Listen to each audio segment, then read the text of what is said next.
sa isang prestihiyosong paaralan sa loob ng Maynila.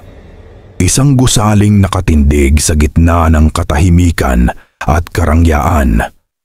Ang mga pader ay puting-puti, ang sahig ay makintab, at ang mga estudyante ay parang mga anak ng mga Diyos. Bawat isa ay suot ang mga mamahaling uniforme na tila hindi kailanman nadadapuan ng alikabok. Ang mga mata nila ay puno ng ambisyon, ngunit sa ilalim ng mga ngiting iyon, may mga aninong matagal nang nakatago. Isa si Janela sa pinakakilalang pangalan sa paaralan. Anak ng isang kilalang negosyante, lumaki siya sa mundo ng mga pribilehiyo. Isang mundong hindi kailanman kumilala sa salitang kulang. Maganda siya, matalino at sikat. Ngunit higit sa lahat, marunong siyang gumamit ng takot. Sa klase, isa lang ang madalas niyang puntiryahin, Mira. Isang tahimik na scholar na nakapasok sa paaralan dahil sa talino, hindi dahil sa yaman. Luma ang bag, kupas ang sapatos, at madalas tahimik sa isang sulok. Para kay Janela, ang pagkakaiba nila ay parang langit at lupa. Uy, Mira, tawag ni Janela minsan sa kantin, bitbit ang malamig ng ngiti. Ang ganda ng sapatos mo Ukay. Tahimik lang si Mira, nakayuko, habang ang mga kaibigan ni Janela ay nagtawanan. Baka may discount yan kasi butas na yung ilalim, dagdag pa niya. Ang mga tawa sa paligid ay parang mga kalabog sa dingding. Para kay Janela, iyon ay laro lamang. Ngunit sa bawat araw na lumilipas, napapansin niyang unti-unting nag-iiba ang tingin sa kanya ni Mira. Hindi galit, hindi luha. Isang malamig na titig. Parang alam ni Mira ang isang bagay na hindi alam ng iba. At sa tanging lugar na tahimik at ligtas para kay Janela, ang library, nandun si Miss Elara. Matandang babae, laging maayos ang buhok, may salamin sa mata, at palaging nakangiti. Hindi tulad ng ibang guro, hindi siya madaldal. Kapag nagkukwento si Janela tungkol sa mga problema niya, tahimik lang si Miss Elara, nakikinig, minsan ay tumatango, minsan ay ngumingiti ng payapa. Hindi ko alam bakit ganun siya. Minsan sabi ni Janela, nakasandal sa mesa habang naglalaro ng lapis. Lagi siyang tahimik. Alam mo yung tipong parang nilalabanan ka sa mata kahit wala siyang sinasabi? Ngumiti si Miss Elara. Maraming paraan ang mga tao para lumaban. Ang iba hindi sumisigaw. Pero unfair! Balik ni Janela. Ako lang naman nagbibiro. Hindi ko siya sinasaktan. Okay lang yon, di ba? Ngumiti lang ulit si Miss Elara. Kung sinasabi mong biro, bakit mo kailangang ipagtanggol? Natahimik si Janela. Hindi niya alam kung sermon ba iyon o simpleng tanong lang. Pero kakaiba. Bawat beses na nag-uusap sila ni Miss Elara, parang may nakatagong bigat sa mga salita ng matanda. Parang may alam itong hindi sinasabi. Paglabas niya ng library, napansin niyang may larawan sa mesa. Isang batang babae, nakangiti at tila pamilyar ang mga mata. Ngunit bago pa niya masilip ng mabuti, mabilis itong tinakpan ni Miss Elara ng isang lumang libro. Lumipas ang mga linggo. Lalo pang naging malupit si Janela kay Mira.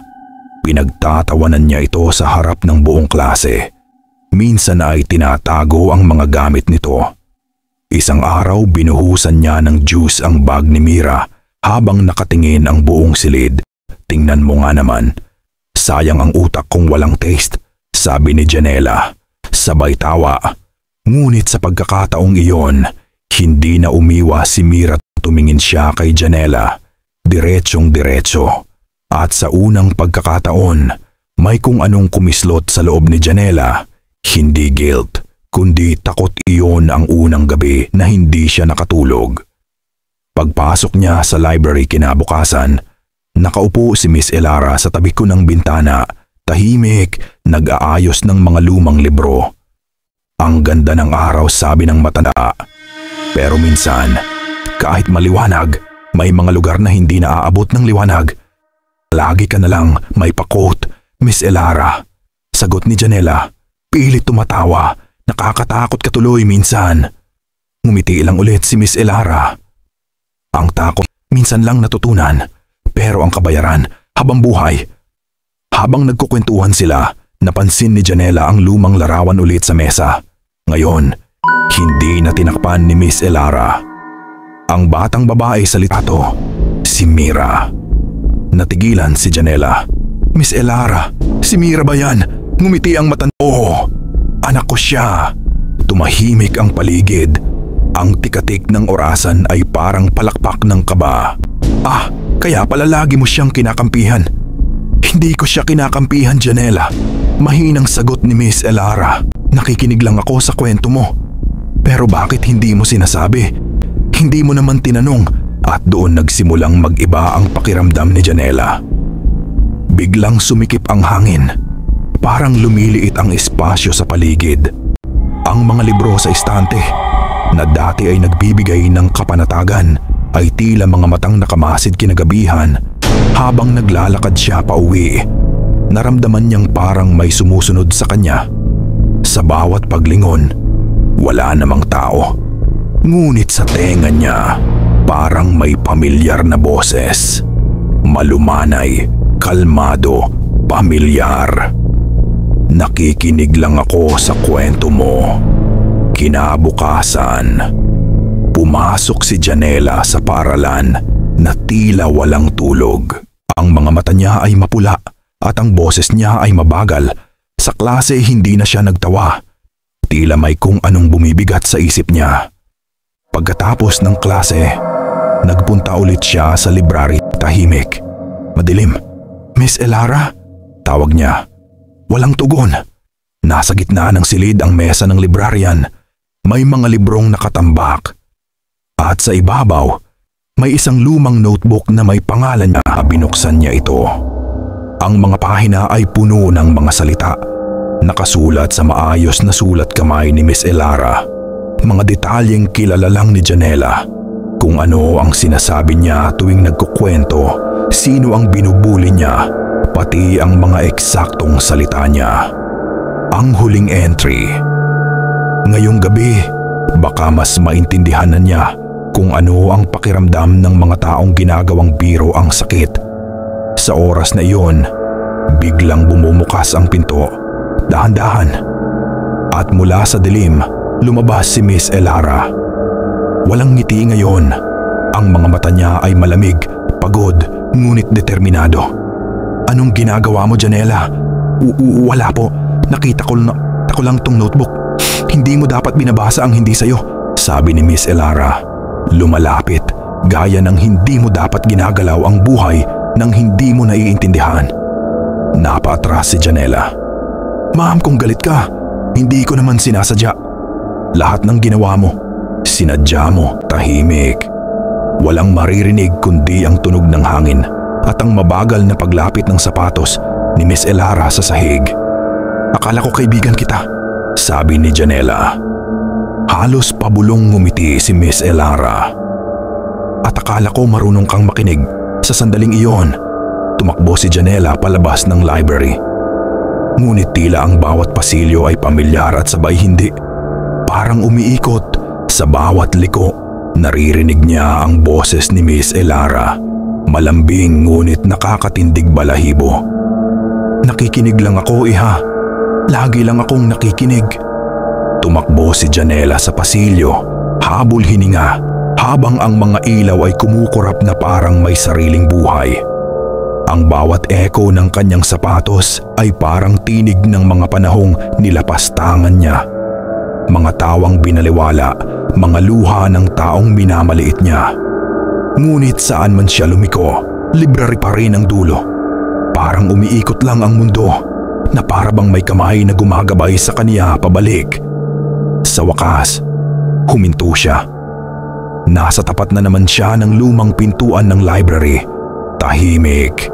Ngunit bukas ang pinto. Sa loob si Miss Elara ay nakatayo sa gitna ng silid. Nakahawak ito sa isang lumang gunting. Ang matulis na dulo'y kumikislap sa ilalim ng mahinang ilaw. Sa mesa, bukas ang lumang notebook at sa unang pahina ay nakasulat ang pangalan ni Janela. "Hindi mo maiwasan ang kwento mo, Iha," mahinang sabi ng matanda. "Kahit anong takbo mo, babalik ka sa wakas mo." Wala akong ginawang masama sa'yo," pakiusap ni Janela. Nanginginig ang boses. "Wala." Ngiti ni Miss Elara, ngunit malamig. "Araw-araw mong sinasaktan ang anak ko. Sa harap ng lahat. At ngayon, gusto mong sabihin na wala kang kasalanan?" Napaatras si Janela, halos mapatid sa sahig.